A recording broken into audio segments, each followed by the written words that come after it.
Hello everyone. So I'm back again with a new video and पिछली videos में हमने discuss किया है electric field due to a dipole, right? So इस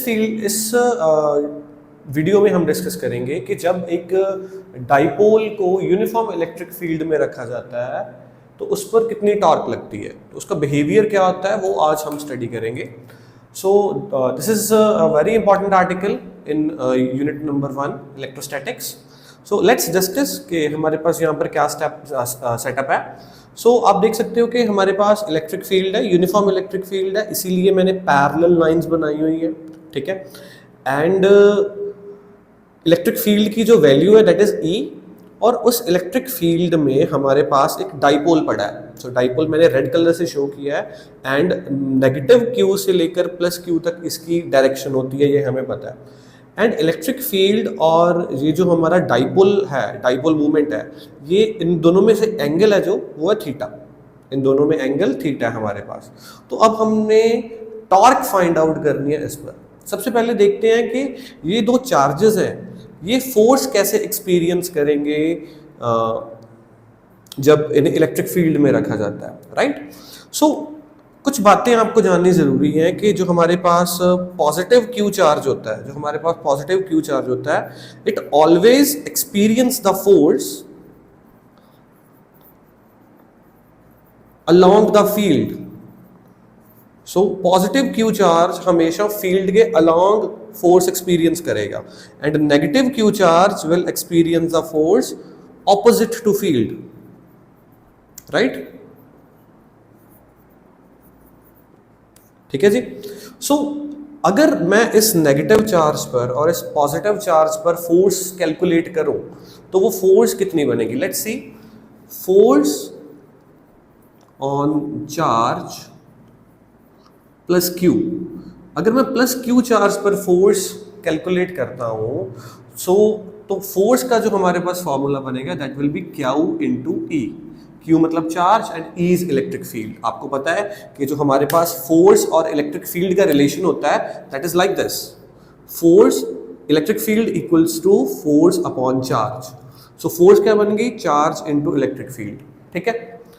secondly, अगर मैं इसकी डायरेक्शन बनाऊं यहां पर, सो it will experience force in this direction. जैसे कि मैंने आपको कहा है कि पॉजिटिव चार्ज हमेशा फोर्स एक्सपीरियंस करता है अलोंग द फील्ड. सो ये अलोंग द फील्ड जाने की कोशिश करेगा, ठीक है. दूसरे नंबर पर है हमारे पास negative charge. So force on negative Q charge कितनी होगी? अगर मैं मैग्नीट्यूड इसका लिखूं तो सेम चार्ज है, ठीक है. जो पॉजिटिव जितनी वैल्यू है उतनी नेगेटिव की है एंड सेम इलेक्ट्रिक फील्ड में पड़ा है, यूनिफॉर्म इलेक्ट्रिक फील्ड है. So it will experience the same amount of force but in downward direction. It will experience in upward direction like this and negative charge will experience force in opposite direction to the field. So इसकी जो field है that will be along against the electric field and with the same magnitude, ठीक है. अगर इस situation को मैं यहां पर ड्रॉ करूं सो ये कुछ ऐसी लगती है. पॉजिटिव चार्ज पर ऊपर को लगेगी फोर्स एंड नेगेटिव चार्ज पर जो फोर्स लगेगी दैट विल बी डाउनवर्ड, ठीक है. ये सेंटर है डाइपोल का एंड डाइपोल की लेंथ हमारे पास 2a है, ठीक है. अब आप देख सकते हो कि इलेक्ट्रिक फील्ड इस पर फोर्स लगा रही है ऊपर एंड इस पर फोर्स लगा रही है नीचे. सो ये इक्वल एंड ऑपोजिट फोर्सेस हैं, सो ये कैंसिल आउट हो जाएंगी. सो नेट फोर्स जो डाइपोल पर बनेगी that will B 0. So net force on the dipole is net force on the dipole is 0 because equal and opposite है. सो अगर फोर्स नहीं है तो हम ये कह सकते हैं कि ये जो हमारे पास डाइपोल है ये ट्रांसलेशनल इक्विलिब्रियम में है. ट्रांसलेशनल इक्विलिब्रियम का मतलब है ये जहां पर खड़ा है वहीं पर खड़ा रहेगा, ये यहां से मूव नहीं करेगा. So there will be no translatory motion. Translatory motion का एब्सेंट होना इसका मतलब ये नहीं है कि इस पर टॉर्क नहीं लगेगी. अगर आप इसको ध्यान से देखो तो आपने +1 में कंसेप्ट पढ़ा होगा कपल का. सो ये जो फोर्सेस हैं इक्वल हैं, ऑपोजिट हैं एंड डिफरेंट लाइंस पर एक्ट कर रही हैं. सो इसीलिए ये जो फोर्सेस हैं दे फॉर्म कपल, ठीक है। सो एक फोर्स अपवर्ड है, एक फोर्स डाउनवर्ड है, बट ये दोनों डिफरेंट लाइंस पर है, they are separated by a different line, right. So they will experience a couple. So couple क्या करता है कि इस डाइपोल पर टॉर्क लगाता है। So dipole is like this, so it will experience force like this. So इसको imagine आप कर सकते हो जैसे कि आप कार का स्टीयरिंग व्हील घुमा रहे हो, राइट। सो स्टीयरिंग व्हील मैं घुमा रहा हूँ, अगर मुझे लेफ्ट टर्न करना है तो मैं एक फोर्स ऊपर लगाऊंगा, एक फोर्स डाउनवर्ड लगाऊंगा दूसरे हाथ से। सो नेट फोर्स जीरो होगी, but it will create a rotating effect जिसको हम टॉर्क बोलते हैं। तो अब हम इन दोनों की वजह से जो फोर्स लग रही है उसका टॉर्क कितना है डाइपोल पर, वो फाइंड आउट करेंगे। सो हमारे पास टॉर्क का जो फॉर्मूला होता है, जो टॉर्क का जो हमारे पास इक्वेशन होती है इस सिचुएशन में, कपल की सिचुएशन में, that is magnitude of either force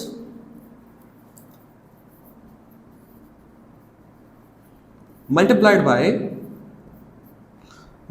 by perpendicular distance between forces, perpendicular distance between forces.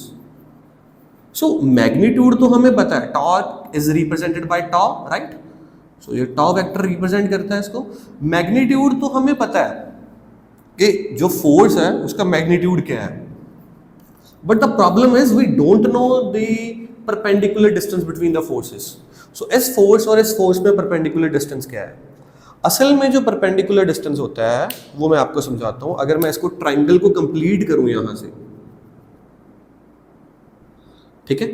सो ये पॉइंट को मैं ए मान लेता हूं, ये बी और ये सी, ठीक है। ये एक राइट एंगल ट्राइंगल बन गई 90 डिग्री, एंड ये एंगल हम पता कर सकते हैं, या फिर ये एंगल भी पता कर सकते हैं। जैसे आप यहां से देख सकते हो कि ये एंगल थीटा है, सो ये एंगल थीटा है हमारे पास। सो ये एंगल भी हमारे पास थीटा ही होगा। थीटा क्यों होगा? बिकॉज ये दोनों हमारे पास अल्टरनेट एंगल्स बन गए, ठीक है।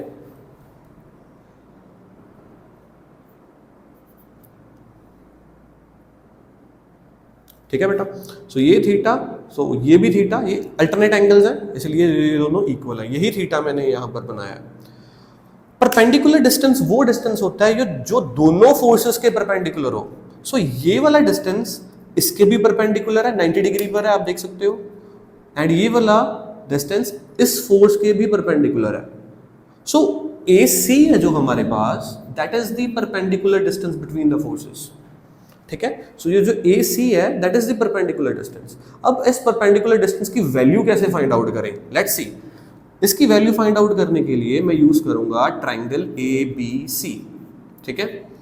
सो ट्राइंगल ABC में अगर मैं AC की वैल्यू निकालना चाहता हूं, so that AC perpendicular divided by hypotenuse will be equal to sine theta, ठीक है। So AC will be equal to AB sine theta, and AB की वैल्यू हमें पता है, ये जो डाइपोल की लेंथ होती है ये 2a होती है, ठीक है। So that is 2a sine theta. So अगर इस वैल्यू को मैं यहां पर प्लग करता हूं तो ये मेरे पास क्या बन जाता है? QE 2a साइन थीटा, ठीक है। तो ये हमारे पास टॉर्क आ गई। इसको अगर हम ज्यादा सिंप्लीफाई करें तो ये 2a है और ये Q है।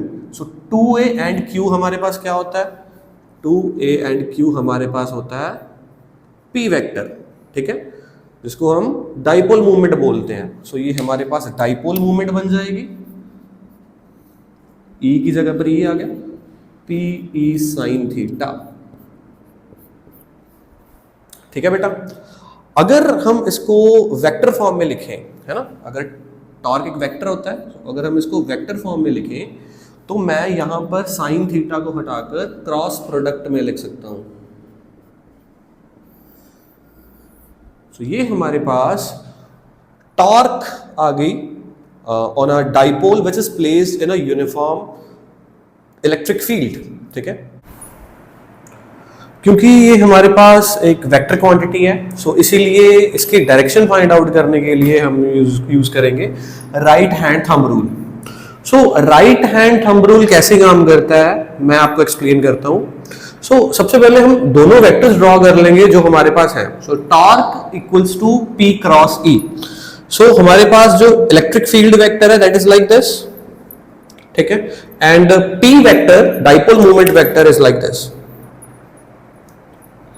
इन दोनों में एंगल है हमारे पास थीटा, ठीक है। सो क्रॉस प्रोडक्ट की डायरेक्शन फाइंड आउट करने के लिए हम पहले वेक्टर पर अपना राइट हैंड रखेंगे एंड सेकंड वेक्टर की तरफ घुमा देंगे। सो उसको घुमाना शॉर्टेस्ट एंगल के थ्रू है, ठीक है। जैसे ये P है, ये मेरा राइट हैंड मैंने यहां रखा, सो P क्रॉस E इसकी जो डायरेक्शन है वो थंब बताएगा। तो जो हमारा थंब है वो perpendicular and outward point out कर रहा है। सो इसीलिए इस पर्टिकुलर केस में जो हमारे पास टॉर्क की डायरेक्शन है वो है perpendicular to plane and outwards, ठीक है जी। सो आई होप कि आपको ये वीडियो अच्छी लगी होगी। सो और ऐसी वीडियोस को देखने के लिए please like, subscribe and share with your friends. And अगर कोई आपको पर्टिकुलर क्वेश्चन में या फिर किसी टॉपिक में डाउट है then you can ask such a question in the comments and will meet again. Thank you.